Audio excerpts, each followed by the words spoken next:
ओम नमो नारायणाय. दिगंबरा दिगंबरा श्रीपादवल्लभ दिगंबरा. परमपूज्य परिव्रजकाचार्य वासुदेवानंद सरस्वती अर्थात थोरले स्वामी महाराजांनी जनकल्याणासाठी दिलेला हा दत्तात्रयांचा 18 अक्षरी तारक मंत्र समस्त दत्तभक्तांना परिचित आहेच. या मंत्रात वर्णन केलेले श्रीपाद श्रीवल्लभ हा दत्त महाराजांचा कलियुगातला पहिला पूर्ण अवतार. अत्रिनंदन दत्तात्रेय अर्थात त्रिमूर्ती दत्तात्रेय हे त्रेतायुगातले.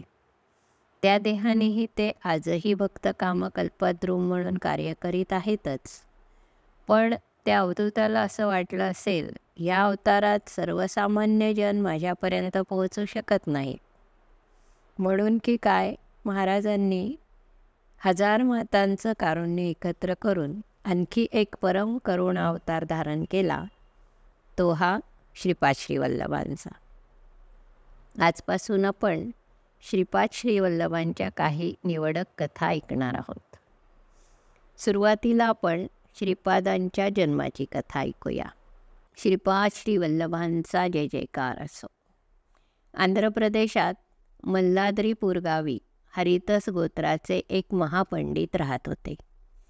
त्यांचे नाव मल्लादी बापण्णा अवधानी असे होते. त्याच गावात श्रीधर अवधानी नावाचे दुसरे महापंडित राहत होते. त्यांच्या बहिणीचे नाव राजमांबा. तिचा विवाह बापण्णावधानींबरोबर झाला. गोदावरी काठी ऐनविल्ली नावाचे एक गाव होते. तिथल्या गणपती महायागास हे दोघे पती पत्नी गेले होते. पूर्णाहुतीला प्रत्यक्ष गणपतीने आपल्या सोंडेत त्यांनी दिलेल्या आहुतीचा स्वीकार करून सुवर्णकांतीयुक्त स्वरूपाचे त्यांना दर्शन दिले आणि सांगितले, मी स्वतः गणेश चतुर्थीच्या म्हणजे भाद्रपद शुद्ध चतुर्थीच्या दिवशी श्रीपाद श्रीवल्लभ रूपाने अवतार घेईल. पीठिकापुरातील एका यज्ञाचे अधिपत्य करण्यासाठी मल्लादी बापण्णा अवधानींना बोलावले होते. त्यांना बापण्णार्य किंवा सत्य ऋषीश्वर असे सुद्धा म्हणत असत. ह्या यज्ञाच्या शेवटी कुंभवृष्टी झाली. लोक आनंदित झाले.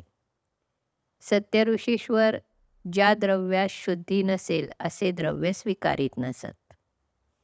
यज्ञात मिळालेला शिधा धन फक्त ते घेत असत आणि त्यावर आपली उपजीविका करीत असत. पीठिकापुरात श्री नरसिंहवर्मा नावाचे एक क्षत्रिय राहत होते. त्यांनी ह्या सत्य ऋषीश्वरांना पीठिकापुरात राहण्याचा आग्रह केला. त्याचवेळी वर्मांची गाय हरवली. वर्मांनी गायीबद्दल बापण्णार यांना विचारले, तेव्हा त्यांनी सांगितले, श्यामलांबापुरममध्ये एका कसायाने ती गाय नेली आहे. लवकर न गेल्यास गायीची हत्या होईल. त्यावेळी वर्मांनी त्यांना अट घातली, जर तुमच्या म्हणण्याप्रमाणे गाय सापडली तर आपल्या पांडित्याचा बहुमान म्हणून आम्ही दिलेले घर व जमिनीचा स्वीकार करायचा. आपण जर नाही म्हटले तर मी गाय शोधायला जाणार नाही आणि आपल्याला गोहत्येचे पातक लागेल. ते ऐकून सत्य ऋषीश्वरांनी नाईलाजाने त्यांची अट मान्य केली आणि ते त्यांच्या म्हणण्यानुसार करायला तयार झाले. त्यातून पीठिकापुराचे भाग्य उदयाला आले आणि सत्य ऋषीश्वर पीठिकापुरात स्थायिक झाले. त्यांना व्यंकटावधानी नावाचा मुलगा आणि सुमती नावाची एक मुलगी होती.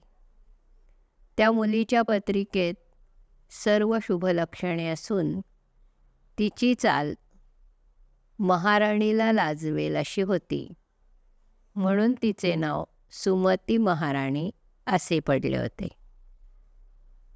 श्री बापन्नाऱ्यांची कीर्ती ऐकून गंडीकोटा आडनावाचा अप्पल लक्ष्मी नरसिंहराज शर्मा नावाचा भारद्वाज गोत्री आपस्तंभ वैदिक शाखेचा एक युवक पीठिकापुरात त्यांच्याकडे शिकायला आला.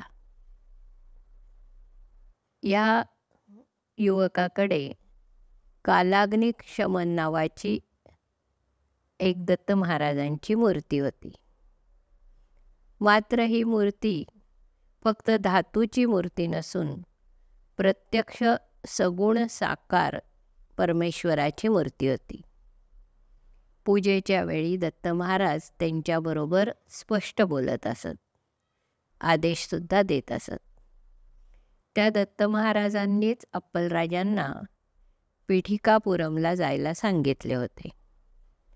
बापन्नारे यांनी त्या विद्यार्थ्याच्या जेवणाची व्यवस्था आपल्या घरीच केली होती.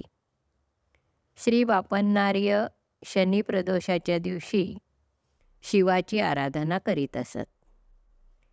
पूर्वीच्या काळी नंद यशोदेने हे शनिप्रदोषाचे व्रत केल्यामुळे त्यांना श्रीकृष्णाच्या लालन पालनाचे भाग्य लाभले होते. पीठिकापुरात कुकुटेश्वर नावाचे एक स्वयंभू शिवलिंग होते. एका शनिप्रदोषाला त्या कुकुटेश्वराच्या लिंगातून एकदम विद्युत कांतीसारखा प्रकाश पडला आणि देववाणी झाली की बाबा बापन्नार्या, निस्संदेहपणे तुझी मुलगी सुमती महाराणी अप्पलराज शर्मास देऊन त्यांचा विवाह करून दे. ह्या विवाहामुळे लोककल्याण होईल हा दत्तप्रभूंचा निर्णय आहे. या निर्णयाचे उल्लंघन करण्याचा अधिकार या चराचर सृष्टीमध्ये कुठल्याही व्यक्तीला नाही. ही देववाणी तिथे जमलेल्या सर्व जनसमुदायाला, त्या जनसमुदायात व्यंकटप्पा श्रेष्ठी, नरसिंह वर्मा इत्यादी काही श्रेष्ठी लोक होते, त्या सर्वांना ऐकायला आले. दत्तप्रभूंनी सांगितल्याप्रमाणे हा विवाह ठरला. पण राजशर्माला राहायला घर नव्हते. तेव्हा पीठिकापुरातले एक वैश्य व्यंकटप्पा श्रेष्ठी नावाचे, ते म्हणाले, मला खूप घरं आहेत, त्यापैकी एक घर मी राजशर्मास देईन. पण राजशर्मा हे अयाचक वृत्तीने राहत असल्यामुळे ते दान घ्यायला तयार नव्हते. तेव्हा ऐनविल्ली गावातील त्यांची वडिलोपार्जित जमीन विकून जे पैसे आले ते श्रेष्ठींना देऊन त्यांच्याकडून एक घर राजशर्मांनी घ्यायचे ठरले. त्यानंतर श्री सुमती महाराणी आणि श्री अप्पल लक्ष्मी नरसिंह शर्मा यांचा विवाह महापंडितांच्या वेदघोषाने, मंगलवाद्यांच्या गजरात मोठ्या थाटामाटात पार पडला. दत्तप्रभूंचा कलियुगातील पूर्णावतार श्रीपाद श्रीवल्लभांचे हे आईवडील. पूर्वजन्मात मातापुरात राहून दत्तात्रेयांची सेव्यभक्ती करून परमपदाला प्राप्त झालेले श्री विष्णुदत्त आणि सुशीला हे दाम्पत्यच श्री दत्तात्रेयांनी कलियुगात पूर्णरूपाने पृथ्वीवर जेव्हा अवतार घ्यायचे ठरवले तेव्हा त्यांचे तेज धारण करू शकतील आणि त्यांना सांभाळू शकतील अशा या आपल्या भक्तांना आई वडील म्हणून पृथ्वीवर जायला सांगितले. श्रीपादांचा अवतार हा अज्ञान आणि अंधकाराला दूर करणारा असल्यामुळे त्यांनी त्यांच्या जन्माअगोदर काल व कर्मदेवतेला पुढे पाठवले. अज्ञान अंधकाराचे प्रतीक म्हणून प्रथम एक जन्मांध शिशु त्यांच्या पोटी जन्माला आला आणि कुतर्क, संशय, नास्तिकवाद, वक्रभाष्य यांचे प्रतीक म्हणून सुमती महाराणींचा दुसरा मुलगा लंगडा होऊन जन्माला आला. आपली दोन्ही मुले अशी अपंग झाल्याने सुमती आणि राजशर्मा अत्यंत दुःखी झाले होते. त्याचवेळी त्यांच्या दुःखाचे निवारण व्हावे म्हणून की काय त्यांचे नातेवाईक ऐनविल्ली गावातल्या विघ्नेश्वराचा प्रसाद घेऊन आले. तो प्रसाद त्या दोघांनी खाल्ला. त्याच रात्री सुमती महाराणीला ऐरावताचे दर्शन झाले. नंतर काही दिवस शंख, चक्र, गदा, पद्म, त्रिशूल, विविध देवता, ऋषी, सिद्धपुरुष, योगी अशी अनेक दर्शने तिला स्वप्नात होत होती. काही दिवसांनी जागृतावस्थेत सुद्धा तिला ती दिव्य दर्शने होऊ लागली.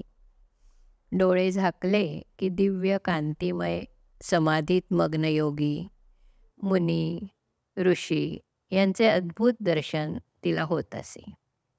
तिने जेव्हा त्या दिव्य अनुभवांबद्दल आपल्या वडिलांना सांगितले तेव्हा ते म्हणाले, ही सर्व महापुरुषाच्या जन्माची शुभसूचक लक्षणे आहेत. मला वाटते कोट्यावधी ग्रहांना, नक्षत्रांना निर्माण करणारे दत्तप्रभूच ह्या खेपेला तुझ्या पोटी जन्म घेतील. महालय अमावस्येच्या दिवशी राजशर्मा पितृश्राद्धाच्या तयारीत होते. त्याच वेळी दारामध्ये ओम भवती भिक्षां देही असा आवाज आला. त्यावेळी सुमती महाराणीने ब्राह्मण जेवण्याअगोदरच श्राद्धाचे सर्व जेवण ताट भरून त्या अवधूताला भिक्षा म्हणून घातले. त्यावेळी तो अवधूत म्हणाला, आई, काय इच्छा आहे ते माग. त्यावेळी सुमती महाराणी म्हणाली, श्रीपाद श्रीवल्लभांचा अवतार या भूमीवर लवकरच होणार आहे असे मी ऐकले आहे. तसेच 100 वर्षांपासून दत्तप्रभू ह्या भूमीवर संचार करत आहे असेही मी ऐकले आहे. तरी मला ते त्यांचे रूप पाहण्याची इच्छा आहे. तिचे मागणे ऐकून अवधूताने मोठ्याने हास्य केले आणि काही क्षणातच तो अवधूत अदृश्य होऊन 16 वर्षांचे वय असलेला एक सुंदर बालक यतीच्या रूपात तिच्यासमोर प्रगट झाला आणि म्हणाला, आई, तू मला जेवण देऊन तृप्त केलेस तर जी इच्छा असेल ते वरदान मागून घे. ती दिव्य मंगल मूर्ती पाहून सुमती महाराणीने त्यांच्या पायावर डोके ठेवून नमस्कार केला. तेव्हा श्रीवल्लभ म्हणाले, आई, मुलाच्या पाया पडल्याने मुलाचे आयुष्य कमी होते. तेव्हा सुमती महाराणी म्हणाली, आई म्हणून हाक मारली, आई म्हणून मला बोलावलेस ते शब्द खरे कर. तू माझा मुलगा म्हणून माझ्या पोटी जन्म घे. त्यावर श्रीपाद तथास्तु म्हणाले आणि अदृश्य झाले. महालय अमावस्येच्या दिवशी दत्तांना भिक्षा घातल्याने दत्तप्रभूंच्या आशीर्वादाने माता सुमती गर्भवती झाली.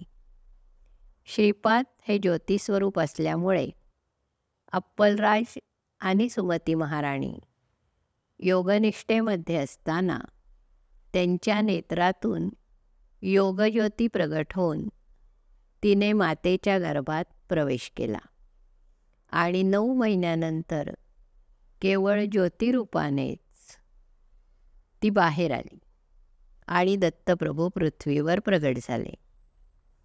श्रीपादांचा जन्म झाला तेव्हा सुमती महाराणी मूर्छित झाल्या. प्रसूतिगृहात मंगलवाद्ये वाजू लागली आणि तिथे असलेल्या सर्वांना बाहेर जाण्यासाठी आकाशवाणी झाली. 4 वेद व 18 पुराणे ज्योतिरूपाने तिथे प्रगट झाली. थोडा वेळ पवित्र असा वेदमंत्रांचा घोष बाहेर सर्वांना ऐकू आला. त्यानंतर काही वेळाने सर्वत्र शांतता पसरली. पुढे 9 दिवस श्रीपादांना ज्या जागेवर झोपवत असत तिथे एक 3 फण्यांचा नाग येऊन बाळावर छाया धरत असे. अशा रीतीने हे दिव्य देहधारी श्रीपाद प्रभू आपल्या सर्वांच्या कल्याणासाठी पृथ्वीवर प्रगट झाले. आज आपण इथेच थांबू. अवधूत चिंतन श्री गुरुदेव दत्त. हरि ओम तत्सत.